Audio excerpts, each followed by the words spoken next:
Hello and happy Leo season. I'm not even that into astrology. I just needed a reason to say that. I'm here today to share with you some things that I learned about being an emote slash sub badge artist for an array of Twitch and YouTube creators. Wow, only 16 seconds in and this is my first addendum already. Addendum? Addendum? Okay, don't hurt yourself. I just wanted to say that this is going to be one part of a 3-part series. I have a lot of information to cover and I didn't want to smush it all into one video, so this is one of 3, so stay tuned. I thought I could help folks who are new to the creator graphics world and for folks who want to offer art services to content creators too. This video is just going to focus on emotes and sub badge commissions, although a lot of the tips and lessons that I have to share can apply to other commissions too. Feel free to reference this in your commission pipeline. Disclaimer, any of these points can and most likely will change as I gain more experience as a freelance artist. The further I move along in my career, the more information I'll have to share. This is not advice per se, I'm just sharing my experience and things that I've learned. Now, with that being said, some background on my art. So I'm a 2D artist and I work mainly in Procreate, Photoshop, and occasionally Illustrator. In this video, I'm going to be working through each section in categories. Categories are general commission tips, drawing and coloring. In the next 2 videos, I'll cover customer service, terms of service, pricing, and project management. So for some general commission tips, I'll recap what I said in my TikTok video. I highly recommend having a terms of service ready before you begin taking commissions. This is a document that will help list out the things that you are willing to do as an artist or not willing to do. This will also list out your general terms for how you take payments, how much time it takes for you to work, and what your policies are regarding cancellations, usage rights, timelines, deadlines, and payment schedules. Another thing that's useful to keep in mind is if a client inquires about your prices or your rates and they decide to go with someone else in the long run, it can be due to many things besides your pricing. It could be that they found someone whose art style aligns with their vision. It could be availability. Maybe the other artist was able to work faster or was more available to work right away. Mutual ties. A lot of people like to commission artists who are mutuals with them online, people who they know in person, you know, a friend of a friend of a friend. Presentation of services. So how you present yourself, how your brand identity is, how much work you are showcasing, what your landing page looks like, you know, a lot of first impressions. How your work looks and how it's presented is going to influence whether they go with you or not. But yeah. Okay, moving on. I feel like that was a mess.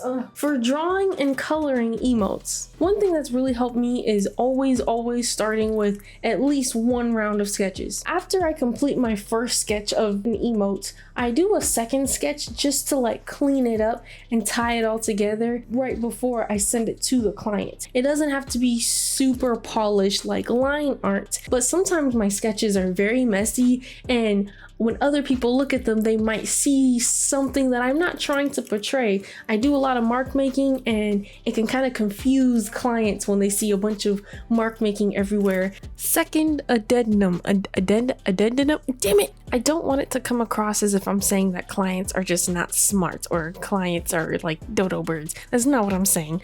I just want to make things easier on the client so that communication is simple. I'm cleaning up the sketches just a bit, removing some stray marks, tightening up the contours of the shapes can just give a better representation of what the finished product can look like. It'll help the client visualize what the finished product could look like. If you're one of those people that just, you know, doesn't really need line art, all they do is use the lasso tool and like color in shapes and then render and shit, I want to be like you.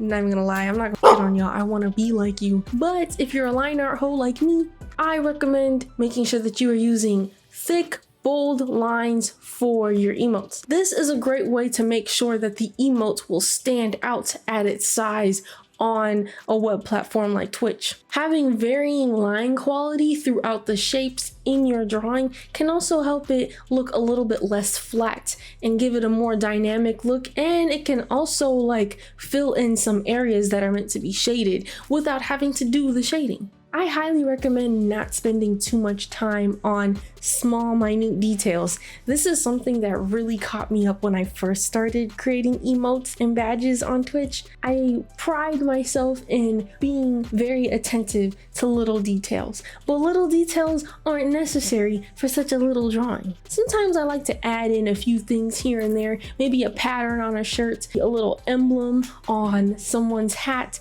little things like that. You know, they're cute, but they're not necessary when the emote is going to be viewed in such a tiny format, unless your client is trying to repurpose the emote design for something else down the line that requires it to be viewed bigger. But I make sure that I'm using large brushes and making details very large so that I'm not accidentally focusing on little tiny details. If you are going to add details, make sure they are bold and that they stand out. If you're doing a little twinkle in the eye, make it larger than you would normally make it, just so that once the emote is shrunken down to its actual size, it will be visible. And speaking of shrinking emotes down to a smaller size, do not give clients the full resolution image. So the largest image that I give a client for an emote is 400 by 400 pixels. Usually I will give them all three sizes. I think it's 112, 58, and 28 pixels, something like that. Since Twitch also has the auto resizer, you don't have to give them all three sizes. When I give my clients files, I usually give them 400 by 400 pixels. When I'm drawing my emotes and my sub badges, I do draw them in a large file size. Sometimes I'll draw it 300 by 300 pixels if the emote is a little bit more complex. I would also avoid adding too many props. When I mean props, I mean things that might be included with the main figure of the emote or the main object in the sub badge. So let's say you're drawing a streamer and they're holding a sword, or a streamer may ask for a sword and a hat with a little birdie on the side and a little wheat.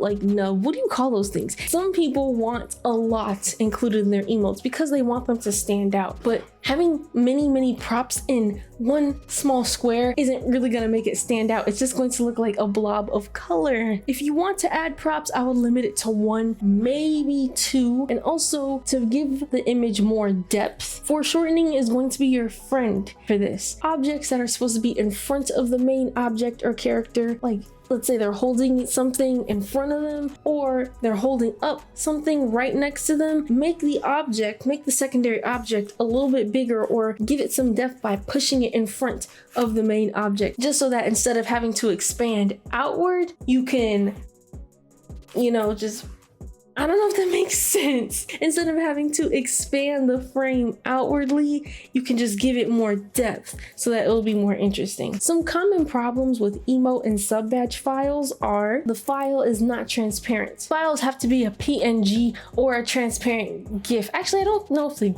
GIF, I don't know if that has to be transparent per se.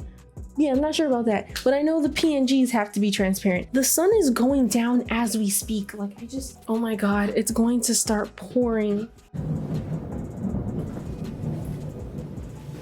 It's thundering. And also, when it comes to transparency, make sure that you are adding a solid color layer underneath your finished emote, just to make sure that you don't have stray marks around the areas that are supposed to be transparent too, because that can kind of make it look weird, especially when you shrink things down. Another great way to find stray marks, if you have Photoshop, I don't know if you can do this on Clip Studio, maybe, but add a stroke onto your flattened emote or sub badge and see if it adds a stroke around the object or around the figure, and that's how you'll know if you have any stray marks, and you can just kind of erase them on that flattened layer, or just make sure you do your due diligence while you're drawing to not color outside the lines. Splotches of color or marks around the drawing can also affect the file when you're uploading as well. I've run into many issues where emotes and sub badges don't want to load because I've exported a PNG, but the background isn't actually transparent because I left a solid color underneath, or I have an overlay or a blend mode applied. There's no clipping mask to the object. You know, just make sure you're double checking your files for that. You may run into issues where you accidentally export the incorrect file type. These are all matters of making sure that you're checking